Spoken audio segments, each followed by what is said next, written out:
이런 분들은 전애인한테서 먼저 연락이 오더라고요. 여러분들은 얼마나 해당되실까요?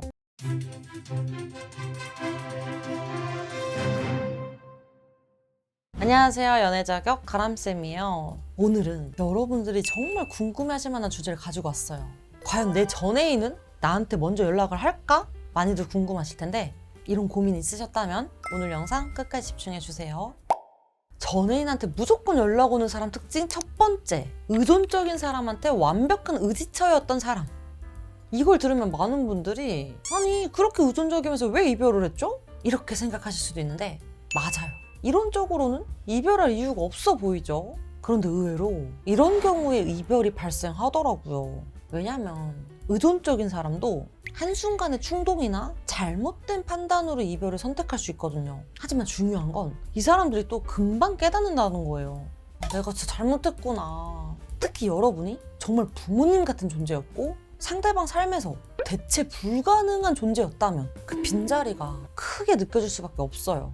또 이런 상황에서 상대가 혼자 살아가는데 한계가 큰 사람이라면 오래 버티지 못하고 다시 연락할 가능성이 매우 높습니다. 그렇다고 가만히만 있으면 될까요? 그럼 이때 여러분들이 해야 할 일은 무엇일까요?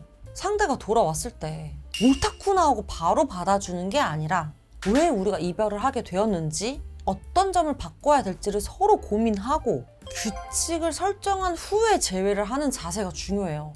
그렇지 않으면 같은 문제가 또 발생될 확률이 높죠. 그래도 재회가 되면 정말 좋겠지만 내 경우엔 상대한테 먼저 연락이 올지 안 올지 궁금하다. 혹은 재회가 되더라도 반복될까봐 걱정이다 하시는 분들 계시죠? 이런 분들은 고정 댓글 링크 통해서 상황 자세히 보내주세요. 같이 의논해 드릴게요. 전애인한테 무조건 연락 오는 사람 특징 두 번째, 아무도 이해해줄 수 없는 부분까지 이해해준 사람. 살다 보면 누구에게도 말하기 어려운 비밀이나 가정사 같은 게 있잖아요. 예를 들어 가정 환경이 복잡하다든가 사업 등 범죄에 연루되었거나 하는 것처럼요. 이런 부분은 상대가 쉽게 털어놓기가 어렵고 말을 꺼내더라도 온전히 이해해줄 수 있는 사람이 드물어요. 그런데 여러분이 이 부분을 진심으로 이해해 주셨다면 상대에게 여러분은 정말 특별한 존재가 될 수밖에 없어요. 사람들은 나를 이해해 줄 수 있는 사람이 얼마나 귀한지를 알기 때문에 시간이 지날수록 저 사람만큼 나를 이해해 줄 사람은 없겠네 이런 생각을 하게 되죠. 특히 이건 다른 사람과의 관계에서도 쉽게 대체될 수가 없죠. 그래서 시간이 지나도 다시 여러분을 그리워하면서 연락이 먼저 올 가능성이 높습니다. 자, 그럼 이때 중요한 건 무엇일까요? 상대가 돌아오더라도 여러분이 그 모든 문제를 다 떠안으려 하지 말고 적정선을 지키면서 관계를 유지하는 게 필요해요. 왜 그럴까요? 다 떠안으려고 할 경우 자칫 호구가 될 위험이 있어요. 이거 좀 잘못하면 상대가 너가 다 해준다며 역시 사람은 다 똑같아 이렇게 오히려 여러분들의 노력을 오해하고 덤탱이 씌울 수가 있어요. 이거 주의해 주셔야겠죠? 전 애인한테 무조건 연락 오는 사람 특징 세 번째, 전 애인의 취향을 완벽히 저격한 외모. 이건 정말 강력한 무기인데요. 특히 얼빠 외모 지상주의자였던 전 애인이었다면 여러분들의 외모가 쉽게 잊혀지지는 않을 거예요. 사람이 아무리 마음이 떠났어도 외모가 취향에 딱 맞는 사람을 만나긴 정말 어렵거든요.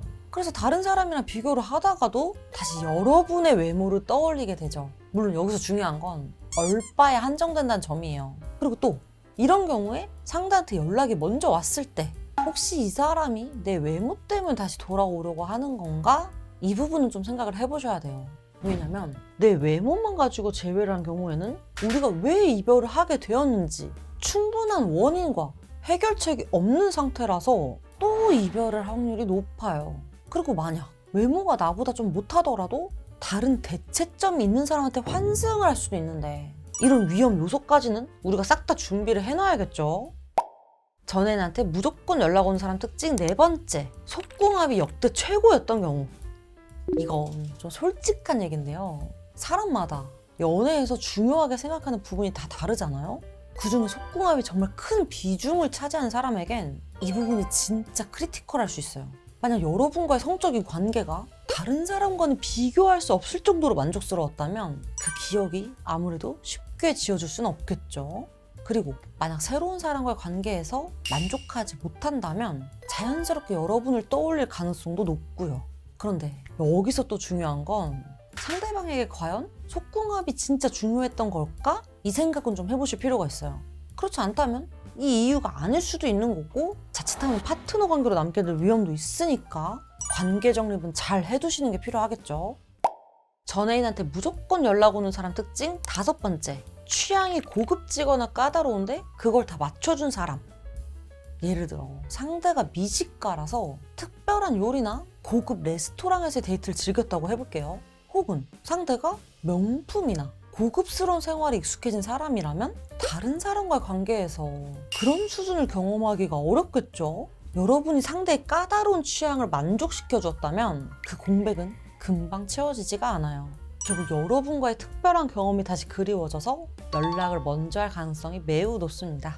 그런데 만약 이 모든 특징이 나한테 다 없는 것 같은데 어떡하냐? 쟤 왜 망한 거냐? 하시는 분들 계시죠? 그럴 경우에는 너무 걱정하지 마세요. 상대가 먼저 나한테 연락이 오도록 유도를 하시면 됩니다.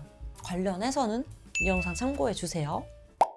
자, 근데 연락이 왔다고 해서 끝일까요? 연락이 왔을 때 여러분은 어떻게 대처를 해야 할까요? 첫 번째로 가장 중요한 건 상대의 의도를 파악하는 거예요. 상대가 정말로 진지한 관계를 복원하고 싶어서 연락을 한 건지 아니면 단순히 외로워서인지 혹은 과거를 그리워해서 연락한 건지를 구분하셔야 돼요. 두 번째는 여러분 자신의 감정을 정리하셔야 돼요. 다시 관계를 시작할 준비가 되었는지 그리고 이 관계가 나에게 긍정적 영향을 줄 수 있을지를 냉정하게 생각해 봐야 된다는 거죠. 마지막으로 너무 조급하게 서두르지 말고 천천히 대화를 나누세요. 상대가 돌아왔더라도 우리가 너무 간절한 모습을 보이면 오히려 관계가 틀어질 수 있어요. 상대가 한순간에 감정으로 연락한 거라면 그 감정이 사그라들었을 때 먼저 연락을 했다가도 다시 돌이킬 수도 있고요. 그렇기 때문에 상대에게 먼저 연락이 온 경우 재회 확률이 높은 편이긴 하지만 그만큼의 준비를 해두지 않으면 말짱 꽝이 돼요. 그만큼 내가 변한 모습도 보여줄 수 있어야 하고요. 이 부분으로 고민하시는 분들도 계실 텐데 어떻게 변한 모습을 보여줘야 될지 모르겠다 하시는 분들은 고정 댓글 링크 통해서 상황 자세히 보내주세요. 오늘 이렇게 전애인한테 무조건 연락 오는 사람 특징에 대해서 말씀드려봤는데요. 오늘 영상 도움이 되셨다면 구독, 좋아요, 댓글, 알람 설정까지 부탁드리고요. 여러분들의 행복한 연애와 결혼 생활을 진심으로 응원합니다. 안녕.